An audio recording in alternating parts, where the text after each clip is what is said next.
Bom, pessoal, bom dia a todos. Todo mundo, 10 horas da manhã já é hora suficiente para acordar, né? Então, pelo menos para mim, é que acordei às 5.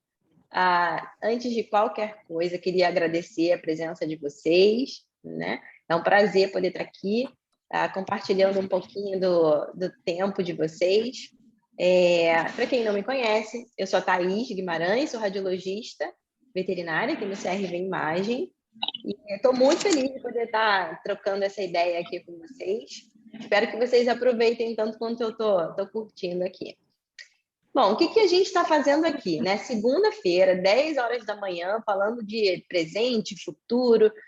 Por que a gente está aqui? Pessoal, de onde veio a ideia para a gente fazer esse encontro? Bom, muita gente veio conversar comigo sobre o curso, né, que começa em fevereiro, no dia 9. A gente já começa a próxima turma do curso de tomografia e logo depois o de neuroimagem. Muita gente veio conversar comigo para saber se encaixava, né, no perfil para poder participar do curso. Então, tinha gente que falava, poxa, Thaís, eu quero muito fazer, mas eu não sei, eu não tenho muita experiência com tomografia, eu gosto muito de imagem, mas eu não sei se é para mim. E também tinha o outro lado, que é, nossa, eu já faço tomografia, eu já fiz uma pós-graduação em imagem, eu já faço tomo, será que eu vou aprender alguma coisa? Será que esse curso é para mim? Então, melhor do que ficar no blá, blá, blá, falando, gastando, né, tentando convencer de uma forma ou de outra, eu tentei trazer aqui um test drive, né? Então, nada melhor do que antes da gente comprar o carro, é dirigir o carro e ver se funciona. Então, por que não fazer isso com um curso também? Então, a gente trouxe uma parte simples, entre aspas, da nossa rotina, alguns casos mais rotineiros, né? Que contemplam aí 70% até 80%, muitos cães que chegam no nosso consultório ou na nossa clínica, a gente olha na recepção, já vê aquele pug, né, todo atópico, com a cabecinha inclinada, se coçando, já pensa em otite. Você vê um DASH com dor cervical, você já pensa em hérnia. Então, algumas coisas são muito clássicas. Antes da gente botar a mão, a gente já sabe o que está acontecendo, já tem uma suspeita muito forte. Mas tem ainda aqueles 10, 20% que não são menos importantes, só porque eles são uma quantidade menor, de casos complicados, onde você fala, acho que eu não vou conseguir liberar esse laudo em 24 horas, não, vou precisar estudar.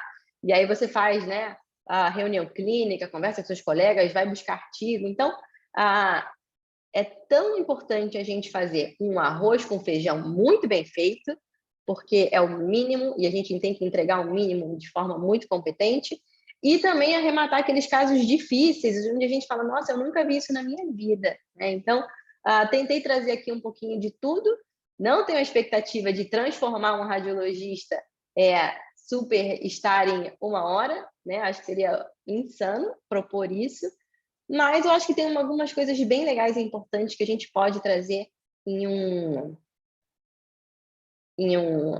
intervalo aí de 1 horinha para a gente conversar, tá bom? Eu não sei se eu vou conseguir dar uma olhada no bate-papo, qualquer coisa podem me interromper aqui de forma bem informal mesmo, tá bem? Ana, sua mãozinha está levantada, você quer falar alguma coisa? Então tá bom. Eu faço isso direto, não tem problema não. É só porque ele fica me avisando, ele não deixa eu ser indelicada.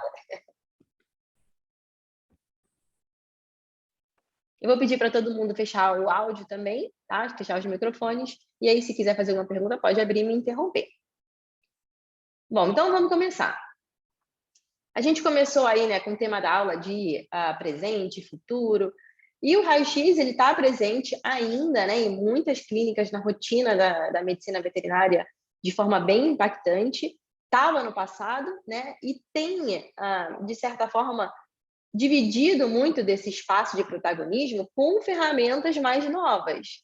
Quais são essas ferramentas? Não sei se todo mundo aí é da época da Tartaruga Ninja, que eu amava, né? Ainda adoro, gosto muito, mas a gente tinha uma figura central protagonista, que era o mestre Splinter, né? Com uma idade maior e tal, e que treinava as tartarugas. E que as tartarugas agora, né, com o tempo, acabaram tomando uma força muito grande, né, ganhando uma força muito grande. E dessa forma, só uma brincadeira, né? Que esse Instagram é bem legal, que se vocês não seguem ainda, quem gosta de imagem, segue eles lá. Não estou ganhando nada para fazer propaganda deles, tá?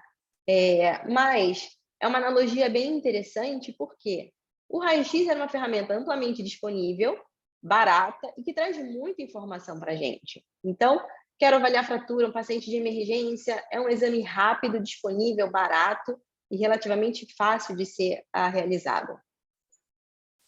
Dito isso, tem desvantagens, né? Como tudo.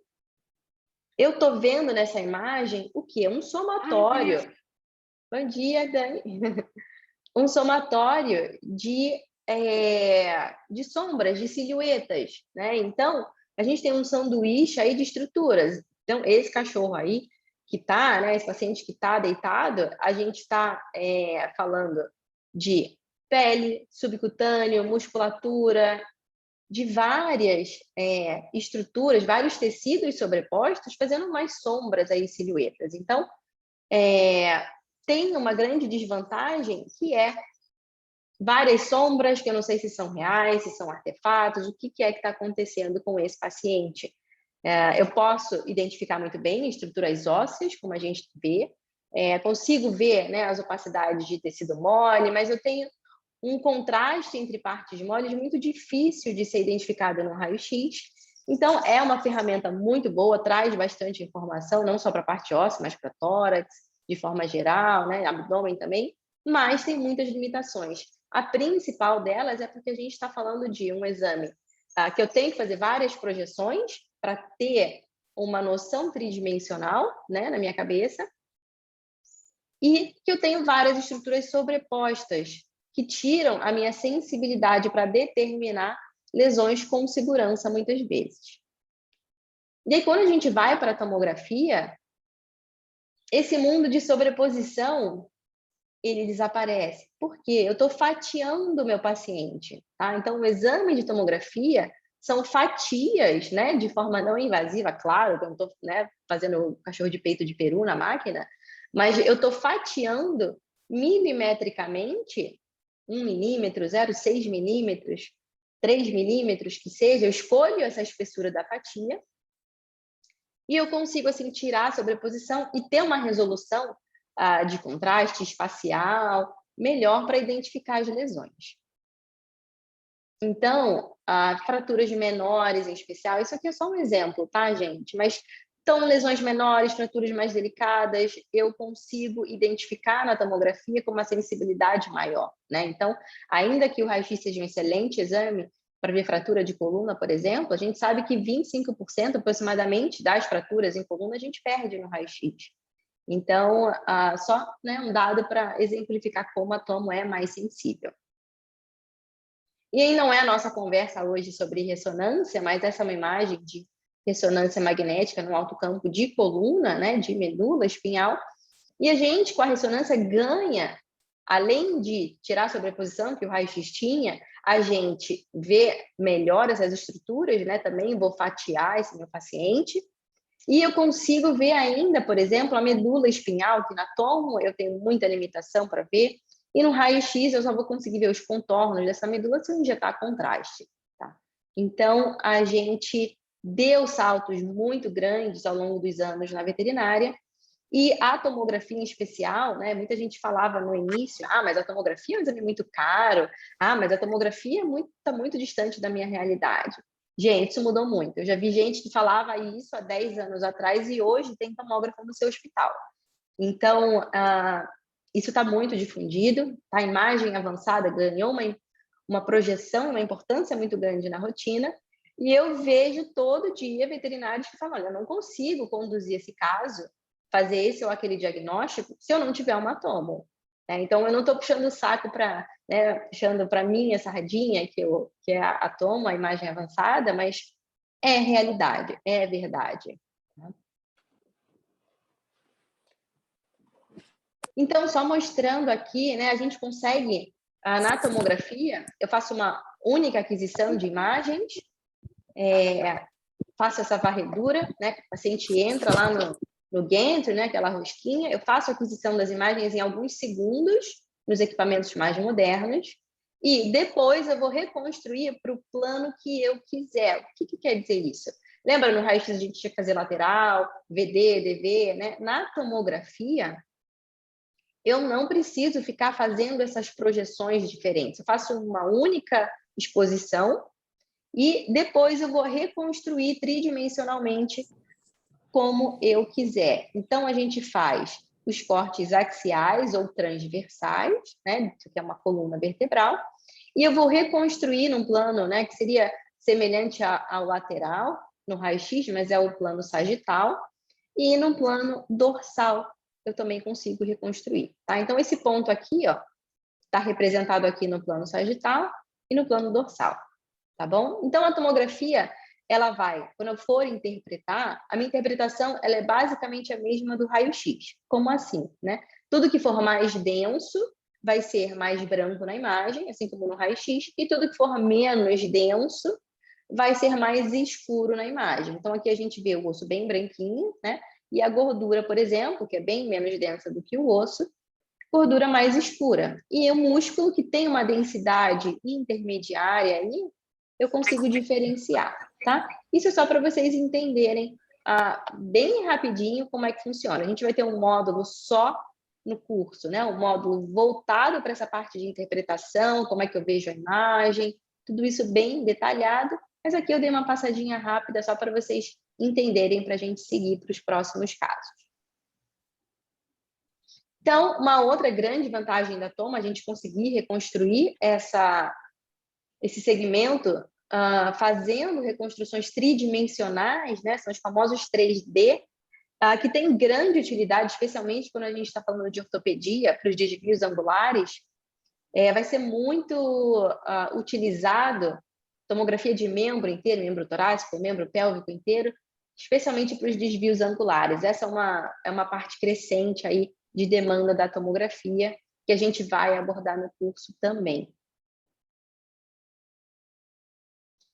Dado esse bate-papo inicial aí, só para a gente introduzir o assunto, né? Gostaria muito de estar batendo papo, tomando um drink, tomando a cerveja com vocês, mas acho que o horário não permite, o Omicron também não permite, então a gente vai de café mesmo, e vamos lá que agora vai começar os casos. Eu trouxe alguns casinhos aqui, na verdade eu trouxe 7 casos para a gente discutir, níveis de dificuldades diferentes, tá bom? Então, o nosso primeiro caso, estreando aqui, a gente tem um pug de 4 anos de idade com um histórico de pneumonia há 3 semanas, sem resposta a antibiótico terapia. Ele estava fazendo antibiótico, mas não melhorava.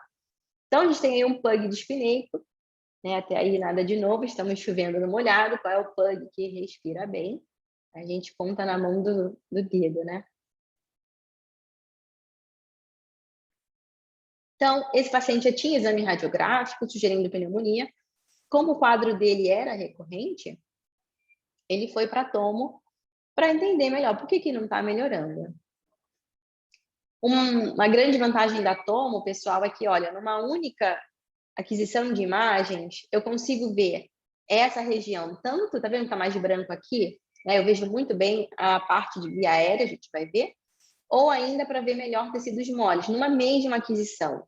Tá? Eu só faço o quê? Mexo no contraste, brilho, dou uma janelada, que a gente chama, né, de janelamento, que nada mais é do que mexer no contraste, brilho, igual a gente faz no filtro de Instagram para postar alguma foto, tá?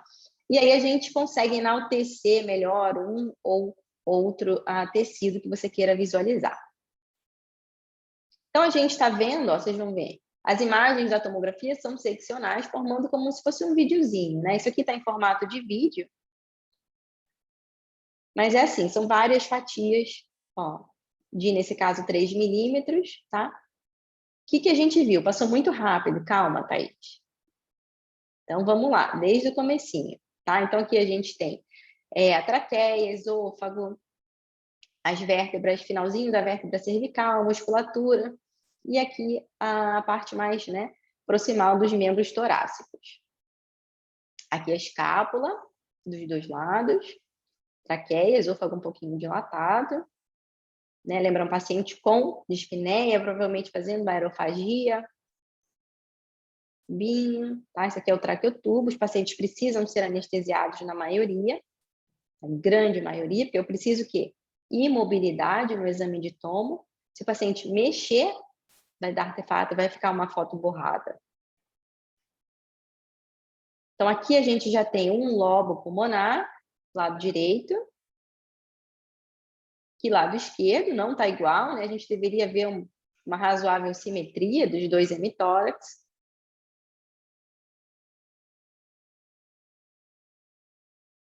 Não estou vendo nenhuma massa nesses lobos caudais. Aqui vem a cava caudal, essa sombra aqui, né? Isso aqui é o coração. E aí tem uma área mais branca, que a gente chamaria de opacificação no raio-x, né? Que está mais ou menos na topografia do lobo cranial esquerdo. Tem mais areazinhas, como se fossem umas bolhazinhas, né? Nessa topografia. Vamos ver num outro janelamento. Calma, Thaís, você está indo muito rápido. Vamos voltar. Ó, isso aqui, o que é essas bolinhas brancas? Esses são os vasos, né? Então, a gente administra contraste nesses pacientes, contraste endovenoso, e esse contraste vai brilhar. Tudo que for vascularizado, tudo que tiver mais captação, os vasos propriamente ditos também vão ter um maior realce, né, após o contraste. Então, essa aqui já é pós-contraste, por isso que o vaso está branco. A veia cava cranial aqui. E aí essa continua, né, permanece uma que não parece ter ficado mais branca, né, muito branca como um vaso, por exemplo. Então não é nada muito vascularizado. Na topografia do lobo cranial de esquerdo, perdão. E para trás eu não vejo mais nada significativo. Então a suspeita era de uma pneumonia para esse paciente, né? O que vocês acham? Será que pode ser uma pneumonia? Sim, não? Ó, aqui eu coloquei, essa é a série pós-contraste e aqui é a pré-contraste, tá bem? Como é que eu sei que essa aqui é após? Olha o coração, né? Os de grandes vasos e parte do coração pintadinhos, tá? Porque já estão mais brancos, porque eu já fiz o contraste. E aqui na pré-contraste eu tenho uma certa dificuldade de delimitar as estruturas de tecido mole. É tudo mais ou menos a mesma coisa. Bom, a gente faz o contraste exatamente para ver se eu tenho um tumor, se eu tenho uma massa, alguma estrutura mais vascularizada, que quando eu for comparar antes e depois, tudo que for vascularizado vai captar contraste. Pode ser de forma homogênea, de forma heterogênea, pode ser mais em bordas, né? Uma captação em anel. Então, tem vários padrões diferentes de tipo de realce pós-contraste, e isso dá dica para a gente de qual... minha internet está de qual lesão a gente está lidando. Então, a gente tem uma lesão que aparentemente não captou muito contraste, ocupando a topografia de um lobo pulmonar inteiro, praticamente. Não é algo circunscrito como uma massa, por exemplo, parece ter o formato do lobo, mas o lobo inteiro muito aumentado, com bordas diferentes. Então, eu tenho alteração de volume desse lobo pulmonar, tamanho dele, a posição dele está diferente do normal, a captação dele está diferente e o padrão dele também está diferente. Então, eu tenho umas lesões como se fossem mais bolhas, né? Então, o que é isso? Um lobo pulmonar com áreas enfisematosas, né? São áreas de gás, de bolhas, ocupando todo o formato desse lobo. O que pode ser? Deixa eu ver se alguém me deu alguma... perguntaram aqui, torção de lobo. Então, sim, torção de lobo pulmonar. Tá? Então, a gente está falando de uma torção. É isso aí. Nos PUGs, né, e tem alguns detalhes, né, mas normalmente quando a gente está falando de torção de lobo, você tende a procurar efusão pleural, derrame, né, nessa cavidade que a gente não está vendo nesse paciente. Eu vejo só alteração de lobo, né, e um histórico mais crônico, não tem nenhum histórico de trauma. Nos PUGs, essa apresentação clínica ela é diferente mesmo. O prognóstico da torção do lobo do PUG, do lobo pulmonar no PUG, é melhor. Eu não necessariamente tenho efusão associada e quando eu tenho uma quantidade menor. mais adjacente, né, mais próximo dessa região desse lobo torcido. E a distribuição também é diferente, porque normalmente quando a gente fala de torção de lobo pulmonar, você vai colocar aí o lobo médio direito como mais predisposto, né? Ou o lobo direito. No PUG, essa predisposição é muito maior no lobo cranial esquerdo, que é bem o que a gente está vendo aqui nesse paciente, né? Por que que é assim? Vamos discutir isso um pouquinho mais à frente no curso, mas a gente sabe que ele tem uma peculiaridade aí, alguma coisa genética estranha no PUG, né? Aliás, várias coisas estranhas, sem ofensas, mas várias coisas estranhas que fazem a torção do PUG ser um pouco diferente da torção em outros cães, em outras raças, tá bom? Então, a gente está falando de uma torção de lobo pulmonar. E aí, só para a gente relembrar, né, principais diagnósticos diferenciais de lesões enfisematosas, né, como se fosse um plástico bolha aí, várias bolhas. Então, a gente pode ter algumas pneumonias com áreas de necrose, neoplasias enfisematosas, você tem lesões neoplásicas que fazem áreas cavitárias dentro, tá? Então, seriam lesões com maior conteúdo cavitário, ar dentro.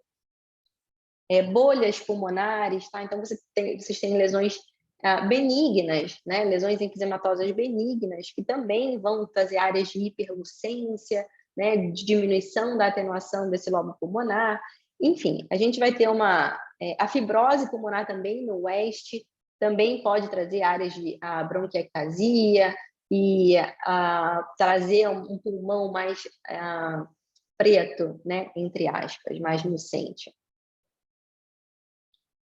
E aí a gente vai ter, né, um módulo de cavidade torácica, vai ter uma aula sensacional do Felipe Soares, falando de lesões enfisematosas. Já para abrir, começar o módulo, a gente vai ter vai ter a Cíntia Oliveira falando sobre alterações do paciente com doença pulmonar grave, que precisa fazer com o paciente minimamente sedado, falando do mouse trap, com a experiência dela, papel do paciente da TC no paciente com efusão pleural, as descrições das lesões torácicas, que às vezes a gente não sabe nem por onde começar, qual o termo, qual a diferença de atelectasia para consolidação, como é que a gente define isso, né? O que é uma bronquiectasia, qual a diferença de nódulo para massa. Então, tem muita coisa extremamente interessante nesse módulo, é um dos módulos favoritos do Mauro, que vai estar aí, ou seja, você tem o Mauro, né? Pouca coisa não, Mauro Caldas, falando sobre o tema que ele mais gosta, que é tórax, ou seja, sensacional, tá? Então, esse é um dos melhores módulos que a gente vai ter no curso. Por isso que eu já comecei falando de tórax de cara, tá bom? Então, muitas vezes a toma de tórax ela vai complementar, né, um raio-x, uma avaliação prévia. Dificilmente esse paciente vai direto para a tomo, né? A maioria acaba tendo um raio-x prévio. E a gente vai comentar sobre essas comparações também, vai ser um módulo bem interessante. Pulou um caso aqui, foi para o 3. Então, nosso próximo caso, deixa eu ver se tem alguma pergunta. Essa afecção poderia ser por conta da raça do animal. Essa afecção, ninguém sabe exatamente por que acontece, né? A torção de lobo, muita gente fala que trauma, que a efusão pleural poderia dar uma mobilidade maior para esse lobo e predispor, e aí tem aquela questão de a torção é causa ou a consequência, né? A efusão é a causa ou a consequência da torção. Então, porque um lobo que também está torcido, que não tem uma vascularização adequada, também vai gerar uma efusão ali adjacente a ele. Então, não sei se pelo formato do arcabouço torácico do PUG seria diferente, o lobo cranial esquerdo. A gente vai discutir isso um pouco mais à frente. Mas é um tema muito interessante. Então, vamos para um outro caso. Gente, clássico, esse é o clássico, né? York, fêmea jovem, sinais gastrointestinais leves, o menor paciente da ninhada, pelagem opaca, cistite também é bem clássico nesses pacientes, e alteração comportamental, né? Algum nível de consciência, às vezes eles têm momentos, né, de prostração intensa, um andar compulsivo, mas em determinados momentos, encaminhado para um neurologista. Isso aqui é o clássico. Chega esse York com o cabelo espichado assim, que vomita, que tem cistite, A gente já tem uma luz ali piscando, né? Eu já tenho uma suspeita.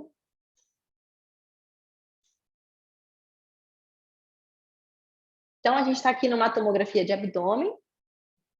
Já é pós-contraste, a gente vê os vasos brilhando, tá? Aqui a gente tem a aorta, aqui os vasos hepáticos, as veias hepáticas.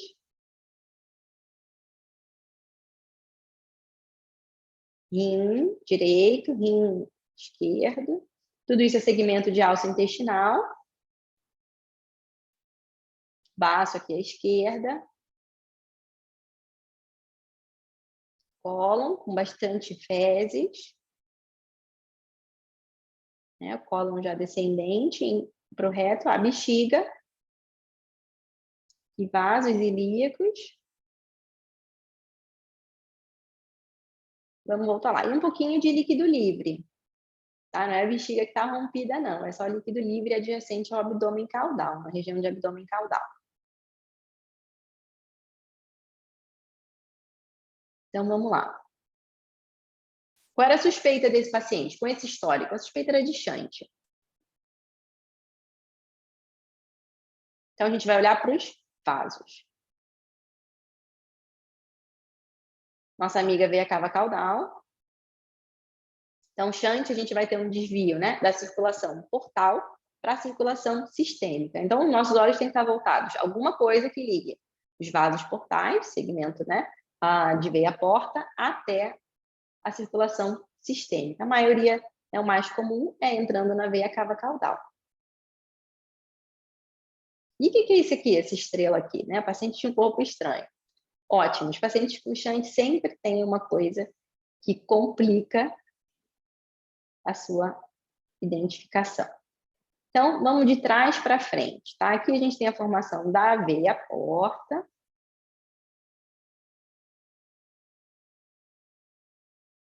Porta aqui, cava está aqui em cima. Então, tem que buscar alguma coisa ligando esses dois vasos, essas duas estruturas vasculares. Tem um negócio estranho aqui, um vaso gordinho, tortuoso. Será que ele vai entrar na veia cava? Entrou, tá? Vou voltar de novo, ó. Cava caudal. Vai sair aqui à esquerda, esse vaso. Ó, saiu. Essa minhoca aqui, isso é um vaso que não existe. É um vaso anômalo. Junto, aqui é a veia esplênica, tá? Ó, do baço. Isso é um vaso que sai do baço, veia esplênica.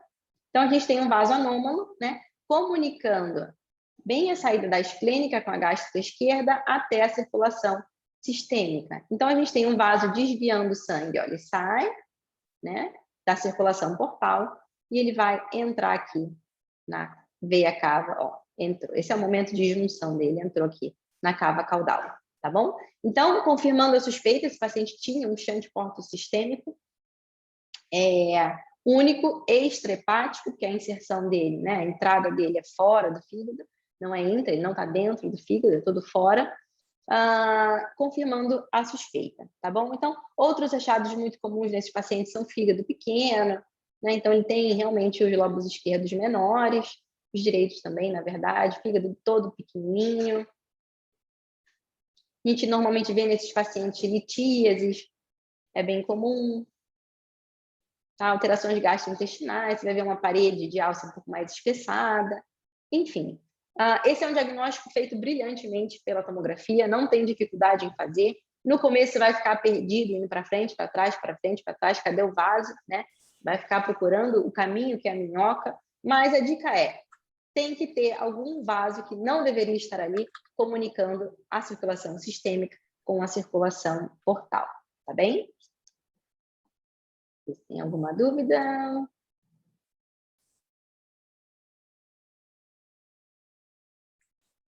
York descabelado, diagnóstico feito. Ai, coitado, isso aí. E às vezes, tá? Às vezes é mais simples o diagnóstico, às vezes é um pouquinho mais complicado, né? 10 vezes complica mais um bocadinho. E aqui eu já vejo alguma coisa estranha, né? Porque que vasos são esses? Isso, o reconhecimento da anatomia, do que é normal, é muito importante, né, pessoal? Porque quando tem alguma coisa diferente, você já fala, cara, tem alguma coisa errada. Que vaso é esse, né? Normalmente a gente tem a aorta, uma mais lateralizada à esquerda, e do ladinho da aorta um vasinho bem pequenininho, que é a veia ásicos. Não tem um vaso gigantão assim do lado de forma normal, tá? Nos pacientes. Então, a gente já fica... Tem vaso demais aqui, tem muita coisa, tá confuso, tá estranho. Qual a segunda coisa que chama a atenção nesse paciente? Isso aqui é o estômago. O que o estômago está fazendo do lado direito do paciente?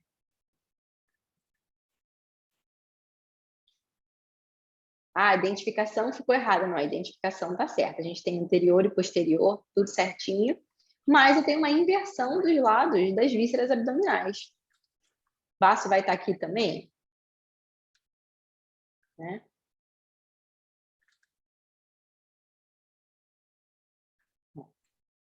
Tudo trocado. Quem começa primeiro? Rim direito ou rim esquerdo? Rim direito. Quem começou direito? Primeiro aqui. Quem apareceu primeiro? O rim direito. Ah, mas é o esquerdo, tá? Então, ele realmente tem inversão das vísceras abdominais. Ah, mas é todas as vísceras?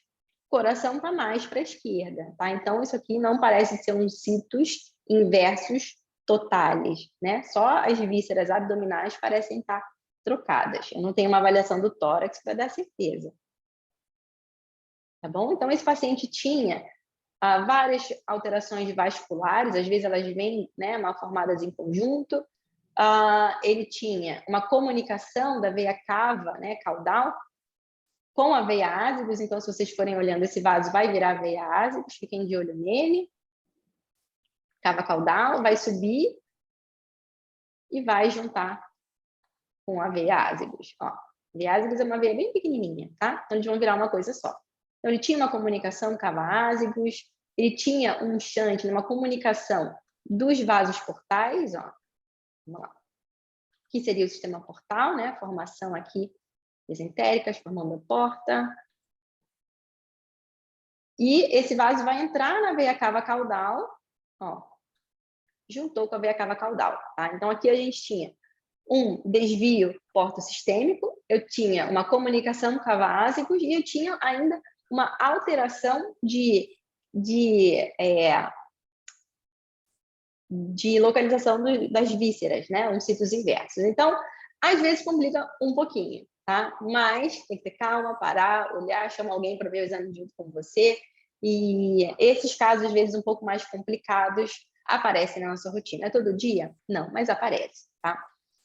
Então, a gente vai ter um módulo em junho de sistema gastrointestinal, né, para pegar um panorama, tanto um panorama geral. A gente sempre gosta de colocar um pouco da parte clínica nos cursos. Vai falar sobre as hepatopatias, vai falar sobre shunt, vai falar sobre a avaliação vascular do fígado como um todo, não só de shunt, tá? E qual a importância clínica desse shunt para esse paciente. Muitos pacientes a gente vê um shunt já mais idoso. Qual é a relevância disso? Esse shunt é congênito, esse shunt é adquirido, tá? Então, uma avaliação mais criteriosa dos achados de imagem a gente vai fazer. Alteração de vesícula biliar também, alteração as enteropatias crônicas felinas, que acaba vindo muito também para a tomografia, né? Depois do exame ultrassonográfico. Então, vai estar um módulo bem interessante, então vai além do shunt. Muita gente tem, né, essa dúvida do shunt, mas a gente vai além disso, tá bom? Não vai falar só de shunt, mas até porque não dá para falar tudo num módulo só, né? Acho que um curso que fala tudo, quando você termina o curso, você já tem que fazer ele de novo, porque já muita coisa mudou. Então, a gente prefere, né? Eu gosto muito dessa abordagem dos nossos cursos, de falar em alguns assuntos, porque você aprofunda alguns temas e depois, na próxima edição, você troca com outros temas que não foram abordados antes, que aí você consegue estar sempre reciclando, sempre atualizando, né? Ao invés de fazer um curso maior, tão grande, abordando tudo, né? São abordagens diferentes. É isso que eu quis trazer aqui nessa aula, para todo mundo entender como é que, né, qual é a identidade do nosso curso. Então, indo para o, né, já encaminhando aí para o finalzinho, esse é um outro caso muito comum que a gente vê, né? Então, bulldog francês, braquicefálico, né, de forma geral. Otite externa crônica, gente, quantos braquicefálicos tem otite externa crônica, né? A inclinação de cabeça, esse paciente muito frequentemente vai vir para uma tomografia de cabeça para avaliar bula timpânica. Então, esse é um grande arroz com feijão da tomo, né? Então, a gente tem que saber como avaliar. Então, aqui a gente tem musculatura temporal, a gente avalia tanto a parte de tecidos moles, né? Quanto a parte óssea. Então, aqui eu vejo um janelamento de osso, eu vejo bem toda a parte, né? Estrutura óssea da cóclea aqui e do labirinto. Eu vejo a cavidade timpânica, a bula, né? A bula timpânica alterada, né? Bem assimétrica nesses pacientes, é bem comum, tá? Espessadas, que deveria ter o quê? Ar dentro, né? Ar é esse tomzinho aqui, né? Preto, preto. Então, não tá preto, preto, tem alguma coisa ali dentro, né? Então, normalmente, nesse paciente, a gente vai ver fluido, um fluido bem denso, preenchendo essas cavidades timpânicas, onde deveria ter ar. Isso é um diagnóstico de otite média bilateral, não tem mistério. Bula timpânica tem que ter ar, não tem ar, tem qualquer outra coisa. O que que é? Densidade de líquido, densidade de tecido mole, o que que é esse material, tá bom? Então, a gente avalia bem, buscando colesteatomas, outras alterações também. E esse é um outro caso, né? Seguindo aí, paciente se não me engano, era um pastor australiano de 1 ano e 6 meses, 1 ano e meio, bem novinho, com inclinação de cabeça, que tinha um incômodo nessa região, aumento de volume próximo da região da orelha. E aí veio para tomo, ó, aqui, bula timpânica normal, né? Para quem nunca viu, preenchida por ar. Esse é o normal da bula. E aqui tem alguma coisa errada, tá? Tem um conteúdo, uma coisa estranha. Conduto auditivo externo, desse lado, cadê? Vamos ver melhor isso. Um janelamento de tecido mole. Olhos, placa cribriforme, seios da face, coana nasal. Encéfalo. Aqui eu já vejo um tecido heterogêneo, né? Aqui a musculatura masséter. Uma área bem heterogênea, no que deveria ser a topografia do conduto auditivo. Eu vejo parte desse conduto aqui, e aqui ele interrompia. Então, esse paciente tem o quê? O que está faltando aqui? Né? Eu vejo um conduto que vai e para, obstrui, e um conteúdo meio um cerume, meio com pus, talvez, e muita inflamação, né? Tudo isso que eu vejo de tecido mole aqui, mais para frente, ó, é inflamação, tá? Esse paciente tinha drenado um pouquinho desse material e tinha havido algo semelhante a pus. Então, qual é o diagnóstico? Um conduto auditivo que eu vejo e aí ele interrompe num paciente bem jovem. Então, a suspeita era de atresia, tá? Ele não tinha esse conduto formado, na verdade ele tinha formado até o final, mas ele tinha uma estrutura, né, que obliterava, que interrompia ali o conduto. Então, essa era uma atresia, perdão, pessoal, uma atresia de conduto auditivo, foi confirmado, todo esse conteúdo, né, que a gente vê em parte mole aqui ao redor, era um conteúdo purulento, foi feita a abertura desse canal e o paciente evoluiu super bem, tá? É um caso tão comum? Não, é mais raro, tá? Então, alguns casos a gente tem que avaliar com mais calma, entender, ter certeza que você está acompanhando todo o conduto auditivo, para a gente conseguir chegar ao diagnóstico, tá? Então, nem sempre só olhar a bula timpânica, tentar correlacionar essas alterações de orelha externa com orelha média. Então, o que a gente mais vê de lesão de crânio? Neoplasia de cavidade nasal, a gente vê muito. Rinite, tá? Então, a toma é excelente para a gente conseguir fazer essa diferenciação de tumor e rinite. A gente tem rinites fúngicas que tem um padrão bem forte, bem marcado. As rinites linfoplasmocitais, rinite bacteriana, abscessos dentários, a tomografia é sensacional para avaliar, né? Neoplasias de cavidade oral, a gente vai ter uma aula maravilhosa com o professor Lenin Arturo sobre isso.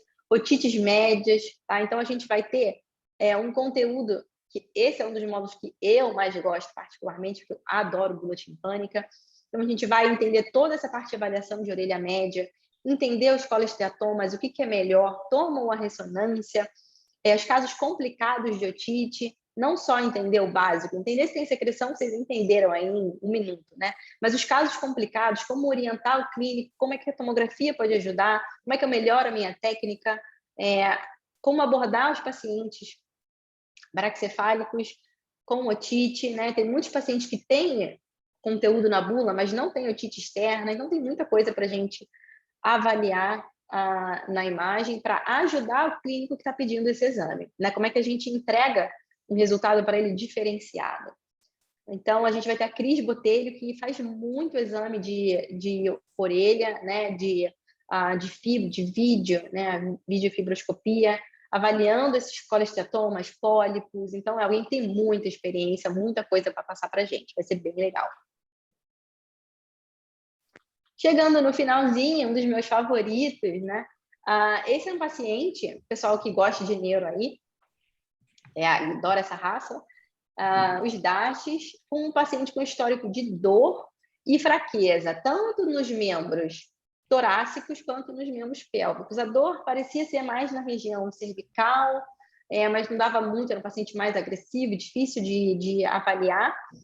Então, ele veio para a tomografia para fazer a coluna inteira, coluna vertebral, e buscando uma hérnia de disco, né? Então, esse é o clássico. DASH com dor, você vê, né, ele já curvadinho, um paciente que não quer se mexer muito, e ainda procuram cálculo renal, cisma que é dor abdominal, mas, na verdade, esses pacientes têm hérnia de disco, né? Então, quando a gente vê um DASH chegando, a gente já tende a colocar lá coluna toracolombar. Né? Mas lembrando que eles também têm hérnia cervical, bastante hérnia cervical. Bom, vamos dar uma olhadinha bem rápida, né, nesse exame. Então, uma coluna inteira, que a gente vai sempre olhar simetria da musculatura, ver se tem alguma área de atrofia, sempre olhando, né, como um todo, vai dar uma olhada no tireoide, sempre você vai ver um nódulozinho de tireoide ali nesses pacientes, é bem comum achado. Vamos olhar a estrutura óssea desse canal vertebral, olhar a medula, se tem alguma área de captação diferente, né? Os tumores, eles podem ter captação pós-contraste. Parece tudo muito bonitinho. As hérnias dos DAS costumam ser bem calcificadas, né? Então, esse material denso na toma, ele vai ser mais branco.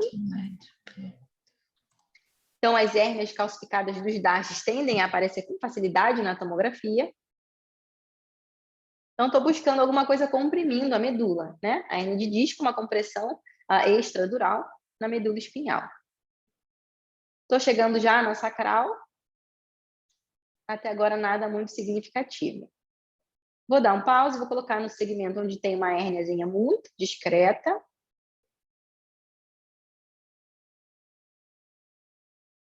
Ó. Então, a gente tem, né, esses pontinhos brancos aqui e um materialzinho lateralizado. Aqui. Tá? Então, a gente vê que o plano de gordura, né, perimedular, ele fica alterado, mostrando que tem uma hérnia. É uma super hérnia? Uma hérnia muito grande? Não, não é, uma hérnia pequena. E aí, justifica a dor desse paciente? Justifica a clínica dele? Uma coisa que eu não contei para vocês ele tinha uma leve alteração de resposta de ameaça. Resposta de ameaça nunca vai ser uma lesão medular, tá? Então, a gente deu uma fuxicada no encéfalo, o paciente está lá, anestesiado, está na sua mão. E aí, o encéfalo dele está normal? Tem uma área estranha aqui. Esquisito. Talvez mais hipo. Dá para fechar o que é? O que vocês acham? Ai, desculpa. Já foi a resposta de lambuja. Pessoal, a gente vai sempre comparar um hemisfério com o outro e buscar simetria, tá? Então, o tamanho de ventrículo, a atenuação, a densidade, a captação de contraste deve ser simétrico de um lado com o outro. Tem assimetrias ventriculares que são achados, né? Não tem significado clínico, mas a gente tem que olhar com cuidado. Parecia ter uma área mais hipodensa, hipocaptante, né? A gente avalia dessa forma na tomo. Eu não vou falar mais radiopaco nem radiolucente. Eu estou falando agora de atenuação, então eu vou usar o termo hiperatenuante para tudo que for mais branco, hipoatenuante para o que for mais escuro. Então, tem uma área mais hipoatenuante nesse hemisfério. Esse paciente foi para a ressonância de encéfalo e olha como ele tinha bastante alteração nessa área mais branca aqui, mais hiperintensa na ressonância, mostrando como é muito mais claro e mais fácil de identificar essa alteração na ressonância. O que na tomo, para muita gente vai falar, putz, aí você está fumando alguma coisa, não está legal, está viajando na maionese. Mas com o olho treinado a gente acaba tendo algumas suspeitas mais fortes, né? De tanto que a gente olha, e a gente olhou o exame de encéfalo por mais de 10 anos na tomografia. Na ressonância é muito mais fácil, né? Então a gente brinca que quem começa na ressonância não consegue achar lesão na tomo, porque na tomo é muito mais difícil. O melhor caminho é raio-x, tomo, ressonância. Do mais difícil, né, pro mais fácil. A ressonância é o mais fácil de avaliar. Tá bom? As lesões gritam, né? Tem uma área mais branca aqui, pegando substância cinzenta, pegando substância branca, tá? E uma simetria ventricular, porque parece ter um pouquinho de edema nessa área. Esse paciente foi coletado líquor e confirmou a suspeita de encefalite que o neurologista tinha, tá bom?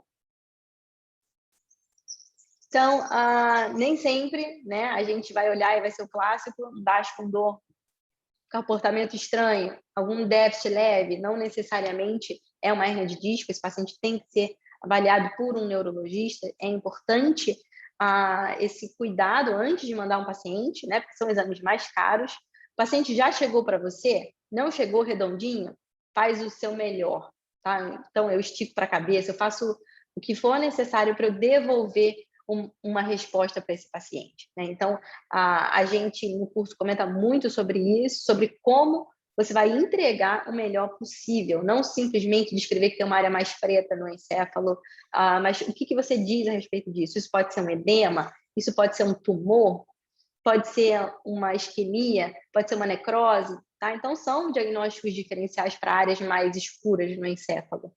Pode ser um cisto, depende, qual a densidade disso, né? Então, eu acho que é um edema. Edema é mais água, por isso que fica mais escuro na imagem, né? A água ela é menos densa do que o tecido.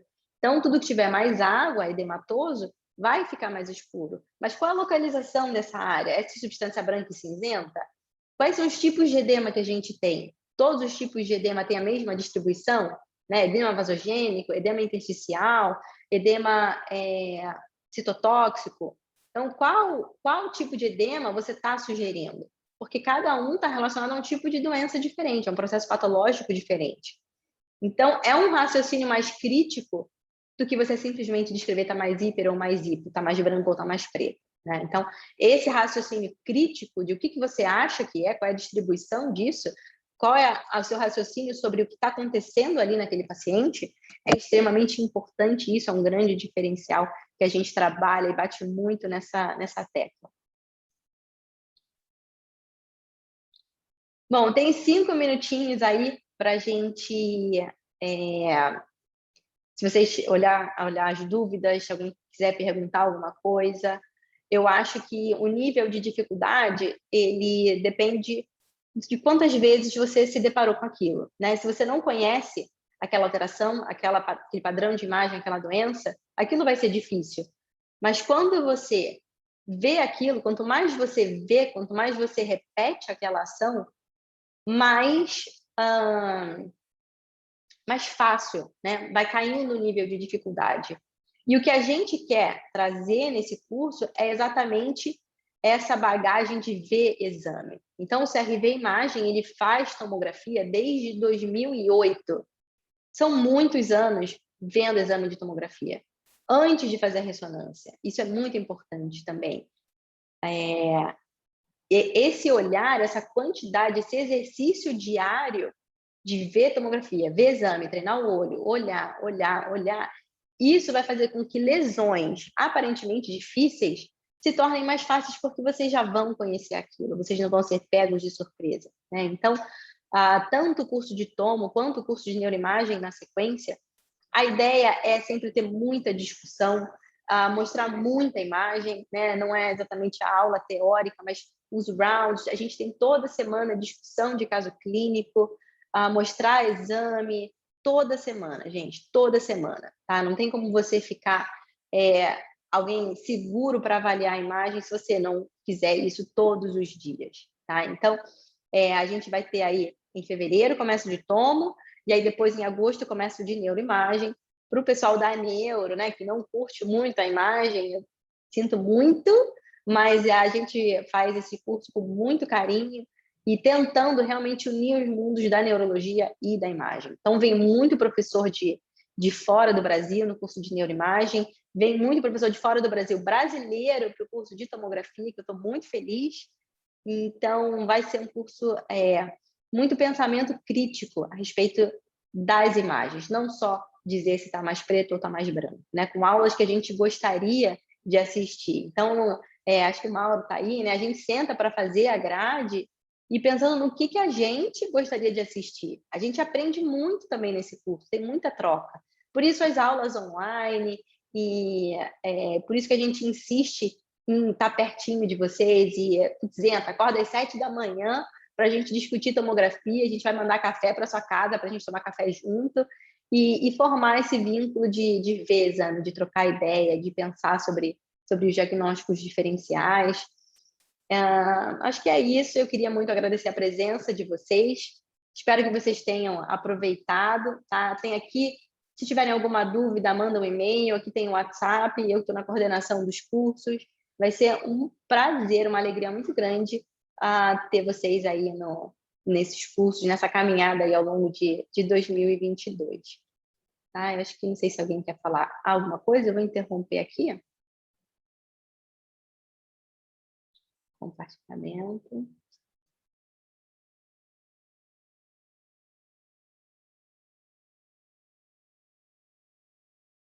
Cadê Mauro? Doutor Mauro, tá por aí? Mauro. Eu estou aqui. Você acha que eu ia te abandonar em algum momento? Eu estava esperando você aparecer aí. Jamais te abandonaria. Mauro, que eu não comentei, eu falei muito bem de você, falei que você é lindo, maravilhoso, que você ama tórax. Estou mentindo? Estou mentindo? Não, não, de forma nenhuma. Eu gosto de pulmão. Pulmão é divertido. Não, acho que é isso. É tentar associar o máximo possível conhecimentos clínicos com conhecimentos de imagem, aproveitando a casuística que a gente tem, né? A bagagem aí, né? Não é o tempo de serviço, é a quilometragem, né? Então, o que a gente tem de quilometragem aí para trocar figurinha e para aprender também, porque sempre tem casos super divertidos que são compartilhados pelos próprios alunos, que a gente discute no... Pô, que sempre tem novidade, né?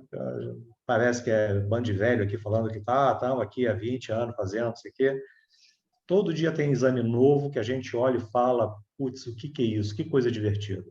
Então, vamos aproveitar a diversão dos casos fora da casinha. É isso aí, exatamente. Eu acho que quem não entrar está perdendo. Foi mal, galera. Sem querer ser, né? Mas quem não entrar está perdendo. É muito legal. É divertidíssimo. É muito...